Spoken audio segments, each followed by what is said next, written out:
Sir मेरा selection सिर्फ आपकी वजह से हुआ है।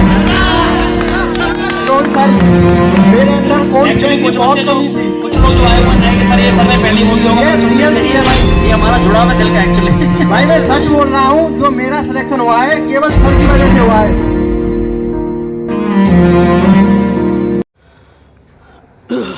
Hello dear friends, so once again welcome back to my YouTube channel Sudhir Defence Academy. आप सभी साथियों का फिर से एक बार स्वागत है मेरे यूट्यूब चैनल पर। प्यारे साथियों, आज मैं आपके सामने लेकर हाजिर हूँ एक बहुत ही बेहतरीन mock test, navy SSR mock test. यहाँ जो 3 मॉक टेस्ट डला है, प्लीज़ आप इस पर ध्यान मत दीजिएगा। यदि ये संख्या में देखा जाएगा तो ये 6 मॉक टेस्ट है। कौन सा मॉक टेस्ट है सर? ये 6 मॉक टेस्ट है, ठीक है ना। कौन सा है? ये 6 मॉक टेस्ट होने वाला है, तो प्लीज़ आपको ये ध्यान रखना होगा, ठीक है ना। ये 3 मॉक टेस्ट नहीं है, ये 6 मॉक टेस्ट है, ठीक है ना। कौन सा मॉक टेस्ट हम करने वाले आज? 6वां मॉक टेस्ट करने वाले हैं। 5 मैंने करा दिए हैं और ये कौन सा मॉक टेस्ट होने वाला है? 6वां मॉक टेस्ट होने वाला है। तो टाइम वेस्ट ना करते हुए बहुत ही इफेक्टिव मॉक टेस्ट है गाइस, प्लीज़ आपको ध्यान रखना होगा। मैं स्क्रीन को थोड़ा सा बढ़ा लेता हूँ यहाँ पर, ठीक है ना। और हम क्वेश्चन वाइज करते रहेंगे ये, ठीक है ना। ध्यान से आप देखना होगा, सभी को आपको रटना नहीं होगा और टाइम वेस्ट ना करते हुए हम सीधे चलेंगे। द ट्रक वाज यहाँ फिलर्स दिया गया when the bus rumped into it. Rumped का मतलब प्यारे बच्चों यहाँ क्या है? मतलब जब ट्रक किस स्टेट में था, मतलब यहाँ सेंस क्या निकल रहा है, चल रहा था कि नहीं चल रहा था। जब बस उसमें क्या हो गई जा करके रैम्ड इनटू, मतलब अंदर जाके बहुत तगड़ा घुस के एक्सीडेंट मारा, ठीक है ना। जब बस ने इसमें एक्सीडेंट किया, बस से ट्रक का जो एक्सीडेंट हुआ है, तो ट्रक उस टाइम क्या था, चल रहा था कि एक ही जगह पर रुका हुआ स्थिर था। तो यहाँ सेंस को समझना पड़ेगा, रटना नहीं है। यहाँ हमारे पास ऑप्शंस क्या हैं? पहला ऑप्शन है स्टेशनरी। स्टेशनरी का मतलब क्या होता है? STATIONARY। एक तो ये स्टेशनरी है और एक ये है।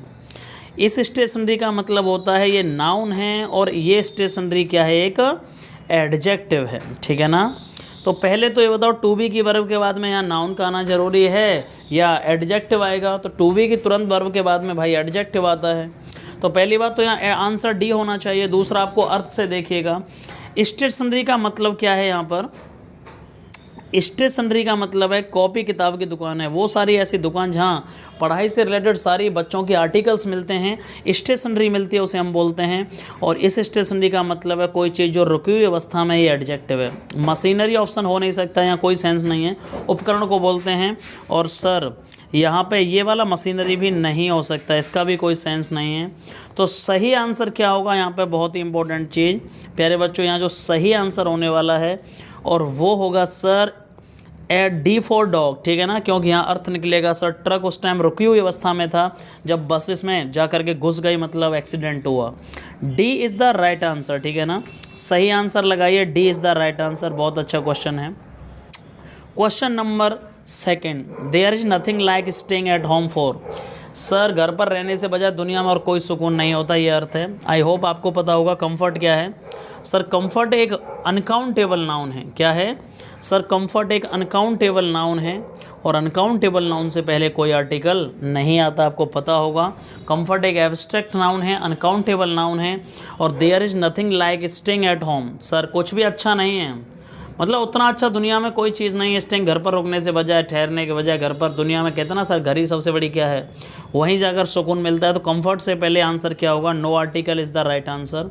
सेकंड का D is the right answer होगा। मुझे आप ये ज़रूर बताया करें कमेंट बॉक्स में कि आपके मार्क्स कितने आए हैं और कितना आपने अचीव किया है, ठीक है ना, जिससे कि मुझे पता चलेगा। PDF कॉपी मैं अपने टेलीग्राम चैनल पर सेंड कर रहा हूँ, सुधीर डिफेंस एकेडमी पर। तो प्लीज़ गाइस वहाँ जाके टेलीग्राम चैनल को ज्वाइन करिएगा। डिस्क्रिप्शन बॉक्स में, इस वीडियो के डिस्क्रिप्शन बॉक्स में आपको इसका लिंक मिलेगा टेलीग्राम चैनल का।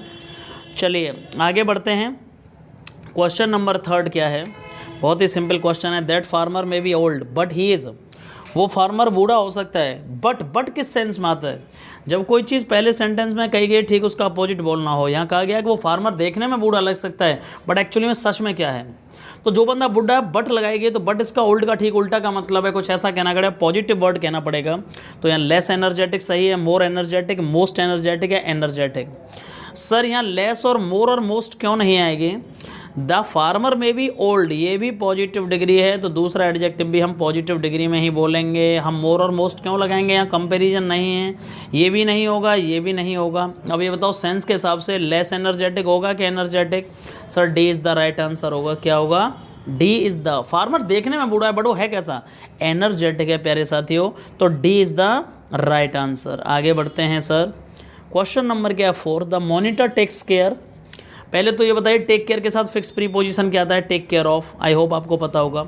सर जी मॉनिटर क्लास की पूरी देखभाल करता है, मतलब पूरा ध्यान रखता है किसकी एब्सेंस में? टीचर की एब्सेंस में।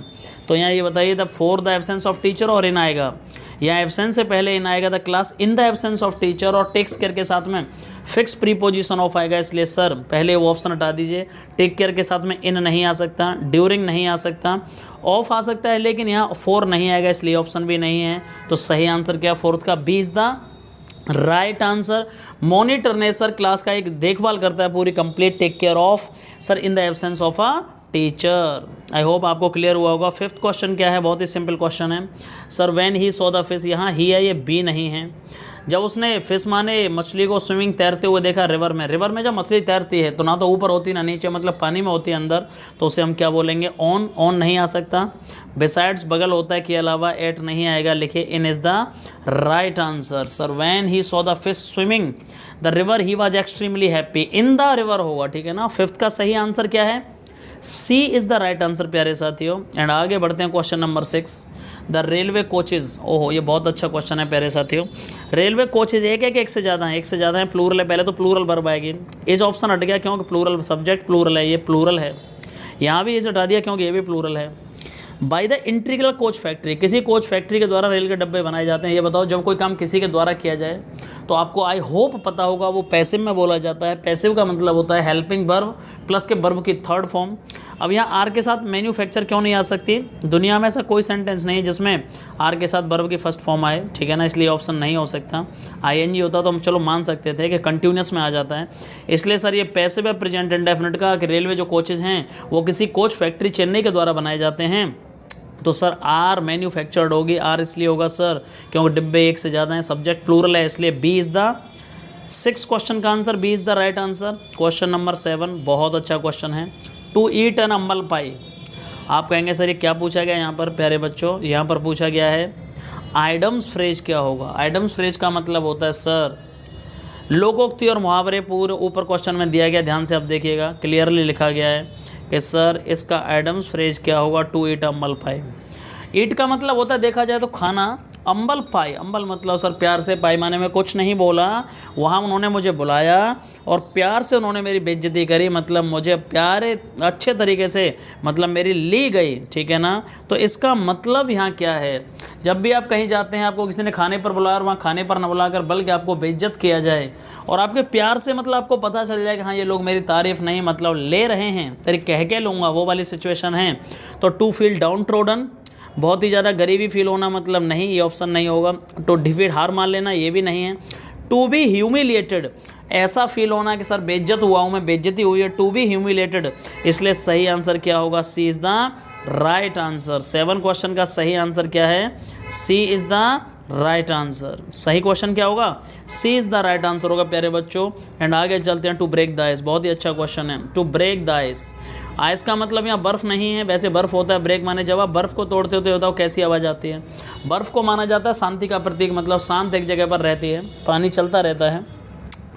बर्फ़ को जब तोड़ोगे एक साथ तो आपने देखा होगा वो किसी एक जगह से नहीं टूटेगी, पूरी चटक जाएगी, मतलब एक साथ टूटेगी और उसमें से आवाज़ आएगी, ठीक है ना। जो बहुत देर से शांति बनी हुई थी अचानक से जब वो ब्रेक होती है, टूटती है, तो उसे हम बोलते हैं टू ब्रेक द आइस। तो यहाँ ये बताइए टू स्टार्ट डबलिंग सही आंसर है। सर क्लास में बहुत देर से बच्चे चुपचाप बैठे हुए थे, लेकिन जैसे ही मौनिक आए तो उसने सभी की चुप्पी तोड़ी, मतलब उसने बातें करना शुरू किया। तो याद रखना आज के बाद टू ब्रेक द आइस का सही आंसर क्या होगा प्यारे बच्चों? टू ब्रेक द आइस का सही आंसर क्या होगा? बताइए फटाफट से जल्दी। Sir to break the ice का सही आंसर होगा टू स्टार्ट अ कन्वर्जेशंस। क्या होगा? टू स्टार्ट अ कन्वर्जेशंस, ठीक है ना। तो मेरे हिसाब से जो सही आंसर होगा वो मैं आपको बता देता हूँ, चलिए, ठीक है ना। मेरे हिसाब से जो सही आंसर होगा मैं आपको बता देता हूँ, ये थोड़ा ब्लर हो गया है कोई दिक्कत नहीं है। इसका सही आंसर मुझे बताइए फटाफट से क्या होगा।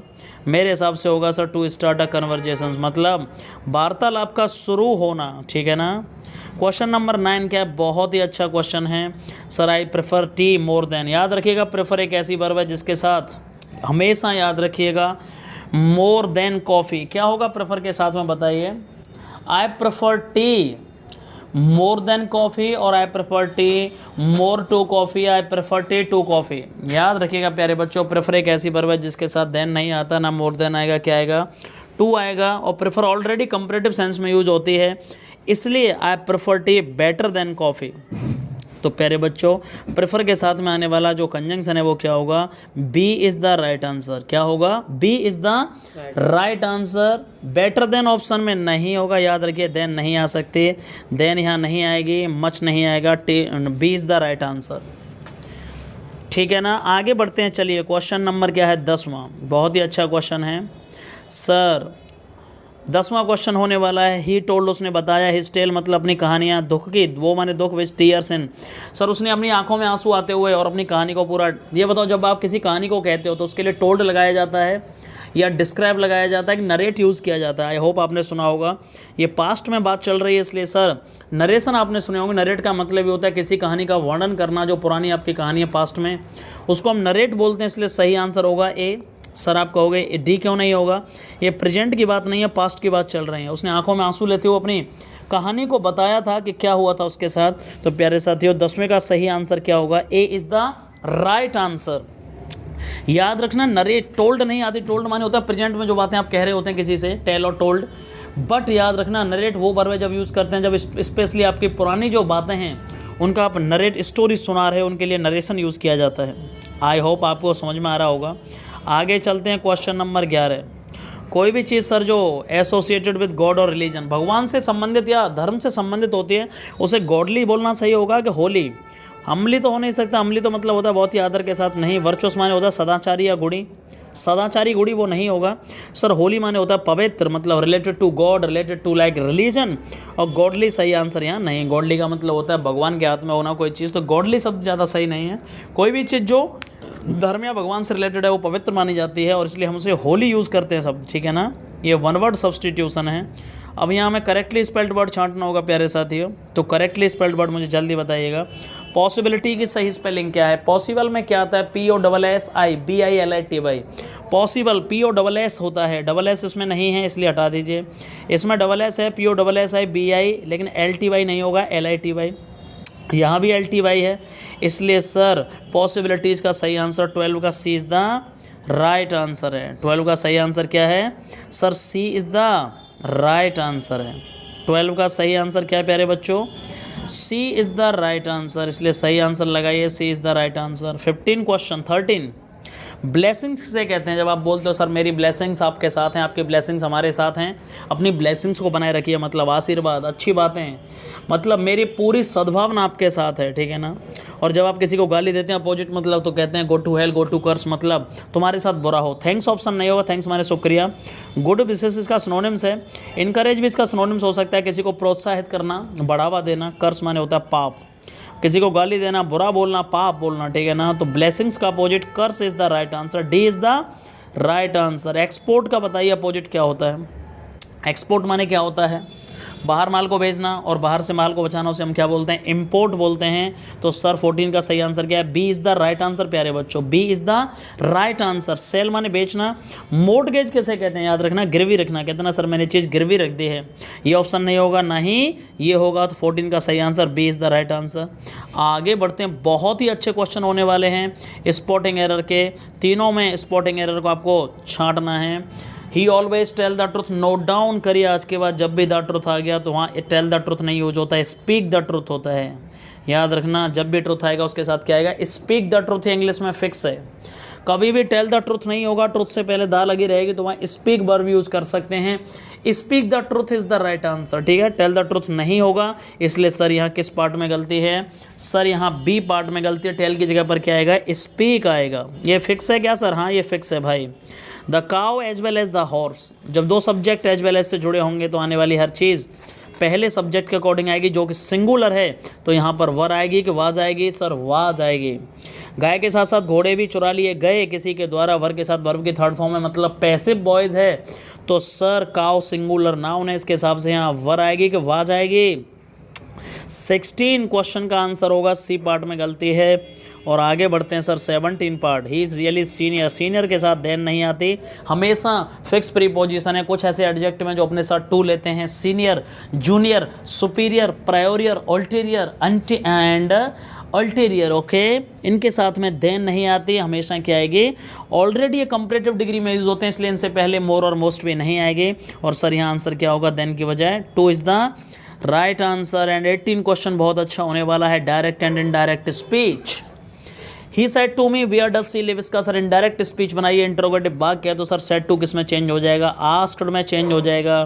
वेयर यहाँ कंजंक्शन का काम करेगा, प्रेजेंट इंडेफिनिट चेंज होगा, सी चेंज होगा, सब्जेक्ट ही।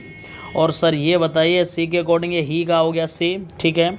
और इसका सही आंसर सर क्या होगा, ऑप्शन देख लेते हैं सर इसके बाकी के। डी ऑप्शन क्या होने वाला है, वेयर डिड सी लिव नहीं होगा, और इसका सही आंसर होगा सर क्या, मेरे हिसाब से जो सही आंसर है सेड टू चेंज होगा आस्क्ड में, वेयर कंजंक्शन का काम करेगा, उसको सिंपल प्रेजेंट इंडेफिनिट, जब रिपोर्टेड स्पीच का वाक्य प्रेजेंट इंडेफिनिट में होगा डज, तो उसको पास्ट इंडेफिनिट में चेंज कर दिया जाता है इनडायरेक्ट बनाते समय, और इसलिए सही आंसर क्या होगा, C is the right answer. इसी तरह देख लिया करें, ठीक है ना। ए आंसर नहीं हो सकता, जब इंट्रोगेटिव सेंटेंस होगा तो उसको रिपोर्टेड स्पीच को हम आस्क्ड में चेंज करेंगे, इसलिए सही आंसर है 18 का सी। आगे बढ़ते हैं, 19 क्वेश्चन बहुत अच्छा होने वाला है प्यारे साथियों। आपको क्या बनाना होगा, passive boys from the boys, ठीक है ना, पैसिव कन्वर्ट करना है। और पैसिव किसका बनाना है, prepare yourself for the best test, test के लिए तैयार हो जाओ प्यारे साथियों, ये इसका पैसिव बनाना है, ठीक है ना। तो जब पैसिव बनाएंगे एक तरह से क्या बताइए, इम्परेटिव वाक्य है, बस आप ये देख लीजिएगा आंसर क्या हो सकता है, ठीक है ना। तो प्यारे साथियों सबसे पहले तो आपको समझना होगा ए आंसर क्यों नहीं होगा। Yourself was prepared for the test, yourself कभी सब्जेक्ट की जगह पर नहीं आ सकता। हाँ, यदि पैसिव में कभी वर्ब की फर्स्ट फॉर्म यूज नहीं हो सकती, प्रिपेयर नहीं हो सकता, इसलिए बी भी गलत है। सी आंसर इसलिए सही हो सकता है sir, be prepared for the test, क्योंकि सर यहाँ वर्ब की थर्ड फॉर्म भी है, और सर ये एक तरह से इम्परेटिव वाक्य, इसलिए यही आंसर सही है, डी नहीं होगा आंसर, ठीक है। तो सर सही आंसर क्या है, 19 का C is the right answer. And sir 20 question क्या होने वाला है प्यारे बच्चों, पंक्चुएशन की एरर बतानी है। क्या एरर है ये बताइए, जब पंक्चुएशन की एरर छांटते तो उसमें कॉमा की भी एरर आ सकती है, इंटरोगेटिव साइन भी हो सकता है। मुझे बस इतना बताइए, सेंटेंस सिंपल है कि इंटरोगेटिव है। हाउ ओल्ड, कितने उम्र के हो जाओगे, when you have your next, जब तुम्हारा नेक्स्ट बर्थडे आएगा। तो याद रखिएगा ये एक्सक्लेमेटरी वाक्य नहीं है, ये क्वेश्चन किया जा रहा है, इसलिए पहला ऑप्शन नहीं होगा क्योंकि एक्सक्लेमेटरी साइन लगा है। दूसरे में ऑप्शन में इसलिए गलत है क्योंकि यहाँ इंटरोगेटिव साइन होना चाहिए था, ये भी गलत, ये भी गलत, इसलिए सही आंसर क्या होगा, D is the right answer. समझ में आया कि नहीं, D is the right answer है प्यारे साथियों। तो 20 का सही आंसर क्या होगा, D is the right answer, ठीक है ना। और सर ये पैसेज बहुत अच्छा होने वाला है जो कि मैंने करा दिया है, स्टैमरिंग। ये पैसेज किसके ऊपर है सर, ये पैसेज होने वाला है स्टैमरिंग। आई होप वो बच्चे, मैं इस पैसेज को इसलिए नहीं कराऊंगा क्योंकि ये पैसेज मैंने ऑलरेडी जो सेकंड पैसेज कराया है वो यही है सर। क्या है, वो यही है जो सेकंड पैसेज मैंने कराया है। ध्यान देखिएगा, जो पैसेज की सीरीज चल रही है उसमें सेकंड पैसेज यही है, स्टैमरिंग वाला। और इसलिए बस मैं इसके आंसर बताऊंगा और इसकी थ्योरी बता रहा हूँ ये किसके ऊपर है। प्यारे बच्चों, ये जो पैसेज है वो है जब बच्चे के अंदर एक हेजिटेशन बहुत ज़्यादा बढ़ जाता है। हमारी जो ओवर कॉशियस मदर्स होती हैं वो बच्चों को डरा देती हैं बचपन में, इसलिए उसके अंदर एक डर बैठ जाता है और वो डर आगे जाके किसका रूप ले लेता है, वो स्टैमरिंग का रूप लेता है। स्टैमरिंग का मतलब होता है हकलाना और सर हिचकिचाहट होना। तो वो बच्चों में कैसे आती है, एक बच्चा जब बड़ा होता है उसकी कितनी स्टेज होती हैं सीखने की, और इसी के ऊपर पूरा पैसेज है। मैं फिर से रिपीट कर रहा हूँ, जो पैसेज की सीरीज मैंने 5 पैसेज कराए हैं, उस सीरीज में सेकंड जो पैसेज वो यही है। तो वहाँ से प्लीज़ आप एक बार उसे देख लीजिए, मैंने वहाँ सॉल्व कराया पूरा। और इसलिए मैं डायरेक्ट इसके आंसर बताऊँगा। इसके आंसर क्या होने वाले हैं। पहला क्वेश्चन, सर एक बच्चे की जो सेकंड स्टेज होती है वो क्या होती है। जब बच्चा बड़ा होता है लैंग्वेज को समझने की सेकंड स्टेज क्या होती है, देखो एक क्लियरली लिखा हुआ है, पैसेज को देखिए आप, ये पैसेज में भी लिखा हुआ है इसका आंसर कि सर फर्स्ट होती है अंडरस्टैंड और सेकंड होती है स्पीकिंग। फर्स्ट क्या होती है अंडरस्टैंड और सेकंड क्या होती है स्पीकिंग। इसलिए सही आंसर क्या होगा बताइए सर, सही आंसर होगा ए is the right answer. Speaking होती है लिसनिंग। सेकंड स्टेज पूछी गई है, तो चलो एक बार दोबारा से देख लेते हैं। सर फर्स्ट क्या होती है? अंडरस्टैंड, और सेकंड होती है स्पीकिंग। तो सही आंसर क्या होगा बताइए? Sir speaking is the right answer. Clear हुआ? स्पीकिंग।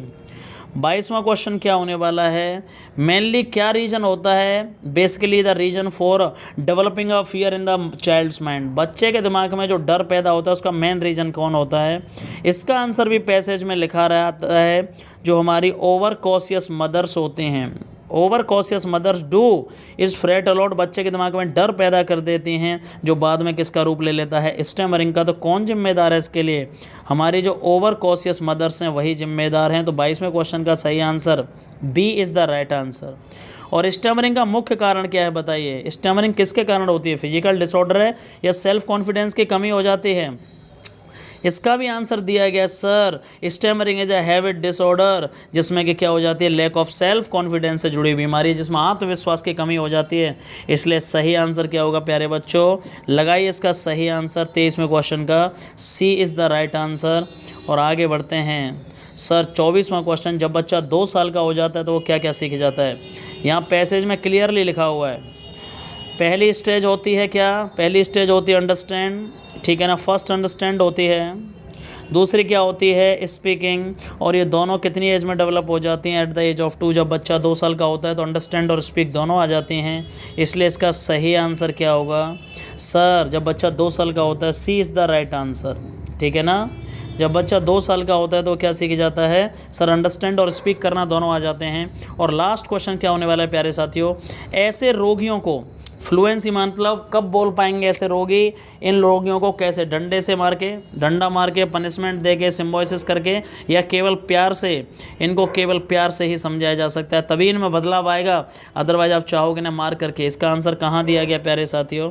ये क्लियरली लिखा हुआ है sir, fluency can be incorporated in the speech of such patient through hypnosis. प्यारे साथियों, ऐसे रोगियों में केवल और केवल प्यार से ही, हिप्नोसिस का मतलब लिख लीजिएगा प्यार, सम्मोहन, आलिंगन करना। और इसलिए सही आंसर होगा इसका A is the right answer. 25वें क्वेश्चन का सही आंसर ए। तो चलिए आप मुझे ज़रूर ये बताइएगा आपको पैसेज कैसे लग रहे हैं, और सर मॉक टेस्ट जो मैं मॉडल पेपर करा रहा हूँ वो आपके लिए बेनिफिशियल हैं कि नहीं। और आप प्लीज़ सपोर्ट करिएगा, अपने दोस्तों में शेयर करिएगा। मैं कंसिस्टेंटली ये पेपर, जब तक आपके एयरफोर्स और नेवी के पेपर नहीं होंगे, ये सीरीज़ कंसिस्टेंटली चलती रहेगी। बहुत इंप्रूवमेंट होने वाला है, बिलीव मी। और गाइज, लेकिन जब तक आप सपोर्ट नहीं करेंगे, चैनल को शेयर और सब्सक्राइब नहीं करेंगे मेरे वीडियोस को, तो मुझे थोड़ा सा काफ़ी बुरा लगता है, ठीक है ना। और मैं बहुत जल्दी वोकैबुलरी की सीरीज़ भी साथ में लेके आने वाला हूँ। तीनों पर डे चलेंगे, vocabulary, mock test and passage, okay. तो बाकी आपके प्यार और सपोर्ट के लिए thank you so much. Love you all guys and bye bye.